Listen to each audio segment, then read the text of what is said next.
Boa noite, começando com a leveza da sexta-feira, com os sorrisos que o Brasil tanto precisa. Foi uma semana de tanta tristeza, de tanto choro, que vamos orar, vamos rezar, vamos meditar para que as nossas vidas, de todos nós, 200 milhões de brasileiros, para que a gente comece a partir de agora a trilhar um caminho mais suave, um caminho de paz, de carinho, de compreensão, de aceitação do próximo, de aceitação do diferente, que a gente possa comungar entre todos os brasileiros uma ideia de paz. A gente começou descontraídamente, estava conversando com o nosso convidado de hoje e falávamos que, como é sexta-feira, a gente precisa começar a pontuar esta semana que passou. Eu recebo hoje Dr. Rodrigo Maia, o Procurador-Geral do Estado. Doutor Rodrigo, muito obrigado por estar aqui em Os Analistas. Obrigado, Jada. É sempre uma alegria estar aqui, agradecendo sempre a nossa equipe de jornalismo da TV Guará, sempre muito solícita conosco. Isso.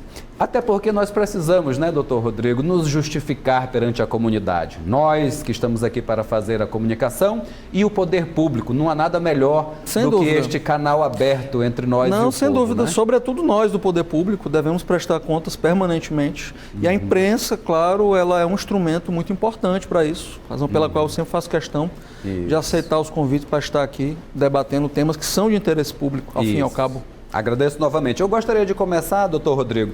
Essa semana o Maranhão, São Luís, foi palco de um encontro, na minha opinião, muito relevante e que pode no futuro ter uma importância maior ainda para o povo nordestino. Os 9 governadores do Nordeste se encontraram aqui, um deles representado pelo vice-governador, se eu não me engano, só um.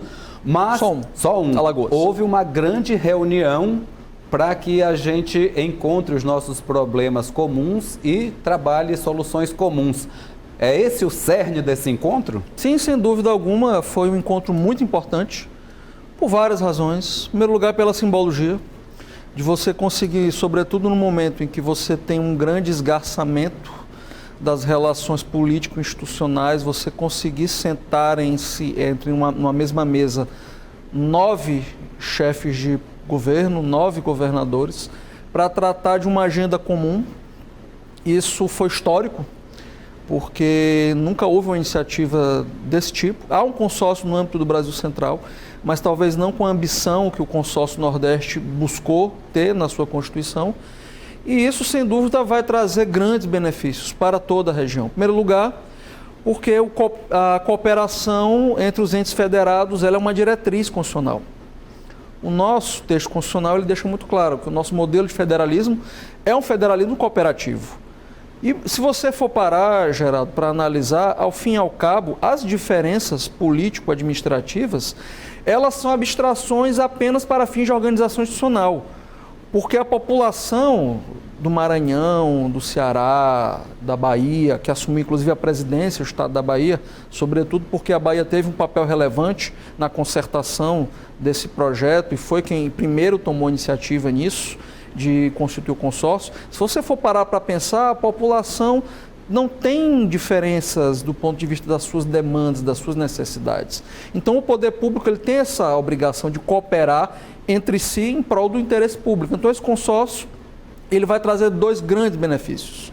Em primeiro lugar, um benefício para a economia, na medida em que uma das funções é justamente nós podermos fazer contratações em bloco. Quem conhece licitações sabe que quanto maior a escala da aquisição, isso lhe dá a oportunidade de contratar bens e serviços por preços mais vantajosos. Uma coisa é uma contratação de um Estado, uma contratação de 50 milhões. Outra coisa é uma contratação de 500 milhões. Se você for parar para olhar as planilhas, nesse caso das composições, você consegue reduzir os valores quantitativos dos bens que serão adquiridos. Então, para eu te dar um exemplo concreto, algo que vai ter realmente uma economia significativa. Nós podemos aderir sozinhos medicamentos para a unidade hospitalar e medicamentos em geral são tabelados em moeda estrangeira, em dólar, porque os insumos são tabelados internacionalmente, ou seja, tem um valor muito alto. Se nós pudermos, os 9 estados em conjunto, comprarem, por exemplo, medicamento para câncer ou outros medicamentos de custo muito elevado, isso vai nos dar a oportunidade de, com o mesmo valor, adquirir uma quantidade maior de medicamento. Então, o consórcio ele terá uma finalidade muito importante para a economia pública com esse ganho de escala. E, por outro lado, nós teremos, de outra parte, um eixo sobre o aspecto da eficiência.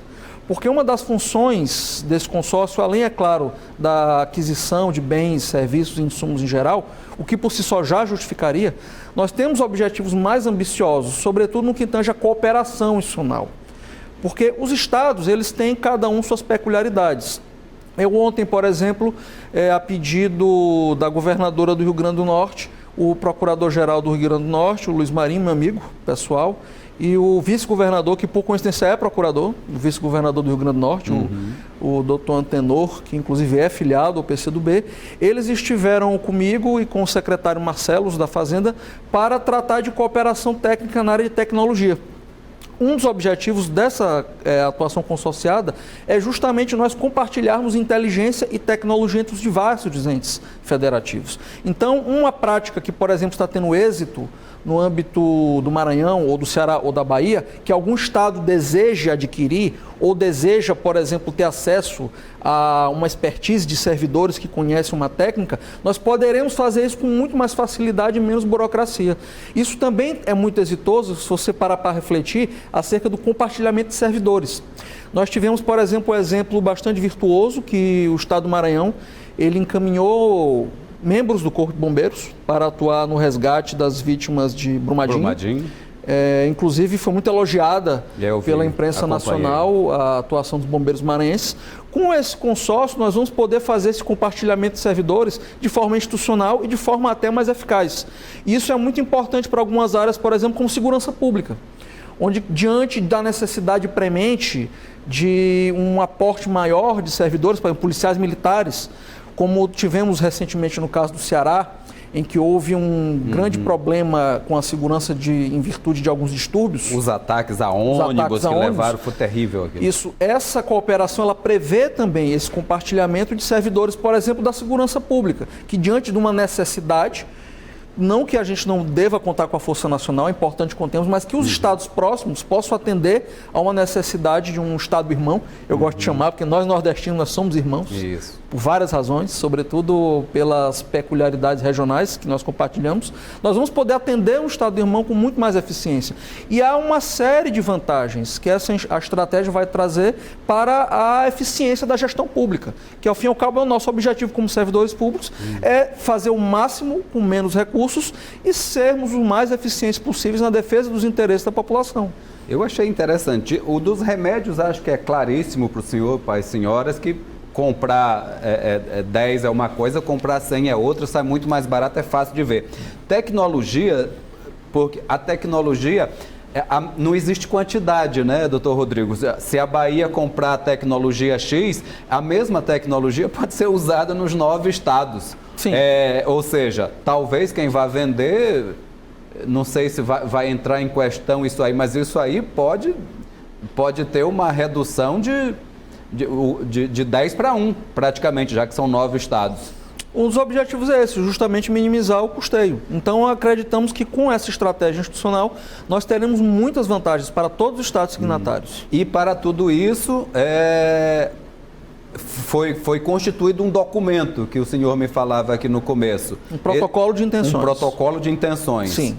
Como que funciona isso? O protocolo de intenções, ele é um ato jurídico, administrativo. Tipo um contrato. Exatamente, um pacto. Um pacto. Um pacto. Um fã de pacto federativo? Isso. É uma palavra da moda? Olha aí, Zé Reinaldo, quase que pegaste. Ele é um pacto, é um pacto que a lei prevê, a lei dos consórcios públicos prevê que os estados signatários deverão formalizar, em primeiro lugar, a intenção de promover essa concertação, esse consórcio, e posteriormente isso vai ter que ingressar no âmbito da ordem jurídica de cada estado membro, cada ente subnacional, através do envio de projetos de lei. Cada estado tem que enviar o seu projeto de lei para a sua respectiva assembleia, a partir do que preconiza esse protocolo de intenções, para autorizar a formalização do ente consorciado, porque o consórcio ele é um ente personalizado distinto dos estados. No nosso caso, como a associação pública, será um ente de natureza autárquica com personalidade jurídica própria e passará a integrar a administração indireta dos 9 estados. De modo que a criação desse ente, a partir daí, nós iremos dinamizar as atividades, porque vai ser esse ente que vai, por exemplo, elaborar uma ata de registro de preços, por exemplo, vai poder promover a cooperação na área de serviço público, vai poder praticar os vários atos como capacitação, até contrair empréstimos no âmbito interno e externo. Recentemente, o Senado, em 2018, ele alterou a resolução, passando a prever a possibilidade de consórcios contratar empréstimos, até operações de crédito nós poderemos realizar com esse ente consorciado, cujo passo a passo eu acabei de relatar a você e teve o seu marco inicial mediante essa assinatura do protocolo de intenções ontem pelos 9 governadores da região Nordeste. E vai ter um grupo de pessoas especialmente para fazer isso ou vai ficar dividido entre os procuradores? Não, o próprio protocolo de intenções prevê um corpo funcional mínimo. Especialmente constituído para tocar esse... Prevê, e principalmente a cessão de servidores, até por razões de economia. Nós preferimos até que nesse início, o estado líder, que no caso foi a Bahia, ele irá basicamente fornecer os servidores para poder elaborar os atos necessários à consecução das finalidades do consórcio. E, além disso, sempre sobre a consultoria das procuradorias dos estados. No caso, o próprio protocolo de intenções prevê que o assessoramento jurídico será feito diretamente pelo Fórum de Procuradores Gerais da região Nordeste, já que foi o fórum que elaborou o documento, graças à atuação das procuradorias. Fórum que eu tive a honra de ter sido presidente. Certo. E que hoje é presidido pelo meu colega Juvencio Viana, procurador-geral do Estado do Ceará, e irá prestar esse permanente trabalho de assessoramento jurídico ao consórcio. A gente vai até entrar um pouco nesse tema, mas daqui a pouco. Agora a gente faz a nossa primeira parada e voltamos em seguida com o doutor Rodrigo Maia, procurador-geral do Estado do Maranhão.